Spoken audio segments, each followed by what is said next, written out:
Welcome to The Explainer.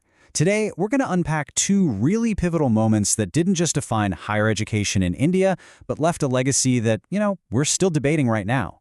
We're going to look at how a system was built not just to teach, but to rule. All right, let's just dive right in with a quote that, it absolutely lit a fuse. This one sentence from a British politician, Thomas Babington Macaulay, really gets to the heart of this huge, raging debate in 1830s British India. And trust me, this wasn't just some casual opinion. It was basically a declaration of war on an entire intellectual tradition. And yeah, you gotta understand, this wasn't just a squabble over books or what language to use in schools. No, this was a battle for the very soul of Indian education. It was a clash between two completely different visions for what the future of the country should even look like. So you basically had two camps. On one side, you've got the Anglicists. Their argument was pretty simple.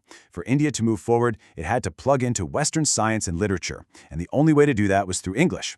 But on the other side, you had the Orientalists. They argued, whoa, hold on. India has its own incredibly rich traditions in Sanskrit and Arabic, and we should be funding and preserving those.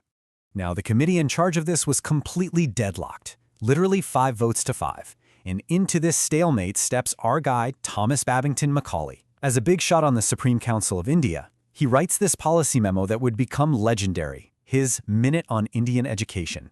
And it was this document that just decisively tipped the scales. This quote right here, it lays it all out on the table. He's not even trying to hide it. This was never about educating everybody. The whole point, the explicit goal, was to create a new class of people. Indians who would basically think and act like the English, making them the perfect go-betweens for the British Empire. But, and this is really important, you can't just chalk this up to the British imposing their will. A decade before Macaulay, some very prominent Indian reformers like Ram Mohan Roy were already making a similar case. They worried that traditional education was holding India back, and that embracing Western science was the real key to modernizing the nation. So, in the end, Macaulay's version won out, and as his policy got put into practice, a whole new university system started to grow. It actually worked. It created that English-educated class he wanted. But this success came with a massive, unintended consequence that nobody really saw coming. And the timeline here is fascinating. Over the next few decades, the policy gets formalized. Then, in 1857, and get this is the exact same year as a massive rebellion against British rule. The first of these modern universities are founded in Calcutta, Bombay, and Madras, all of them modeled on the University of London. So you fast forward to the turn of the century, and the British suddenly realize they've got a huge problem. A huge problem. The very universities they had created to make good, loyal administrators were now producing something way more dangerous to the empire: nationalists. These campuses had become hotbeds for political debate and were fueling the independence movement. So, what do you do if you're the Viceroy, Lord Curzon? You decide it's time to step in. His government introduces another landmark piece of legislation, the Indian Universities Act of 1904. And they called it reform. But was it really about reform, or was it about taking back control?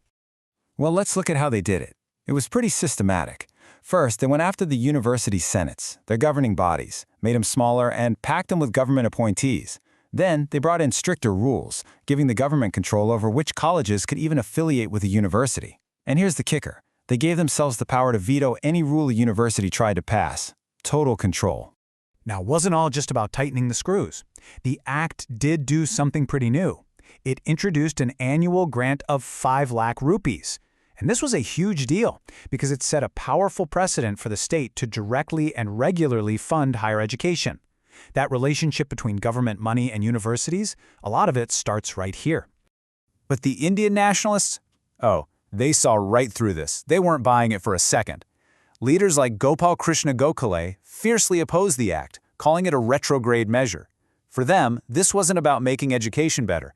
It was a blatant power grab, designed to crush intellectual freedom and stamp out that nationalist fire on campus.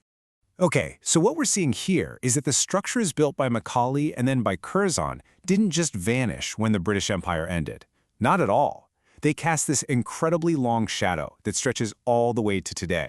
So you might be thinking, okay, why are we talking about some dusty old law from over 100 years ago? Why does this matter to us? Well, it matters because it created this blueprint, this pattern of state control and funding that still echoes in pretty much every debate we have about universities today, not just in India, but all over the world. You can actually trace the ripple effects in 3 clear stages. The immediate impact? Boom. Indian universities basically became government departments. I mean, one report called them some of the most completely governmental universities in the world. Then, after independence, this same model becomes the blueprint for new regulatory bodies. And that brings us to today, where all the fights we see over academic freedom and government influence, they are literally echoes of these exact same tensions. So when you look back at this whole story, you see that the colonial education project was really a dual-edged sword. On one hand, yes, it absolutely opened up new worlds of knowledge for a lot of people. But let's be real, it was always designed to serve the interests of the state first. And that's the through line here. What started as a colonial problem, how do we create loyal subjects and stop dissent, has evolved. Today, it's become this fundamental debate about the very purpose of a university itself. Is it to serve the state and the economy, or is it to protect free thought, even when it's uncomfortable? So that's the question we're really left with, isn't it? Is education ultimately about liberation, or is it about control?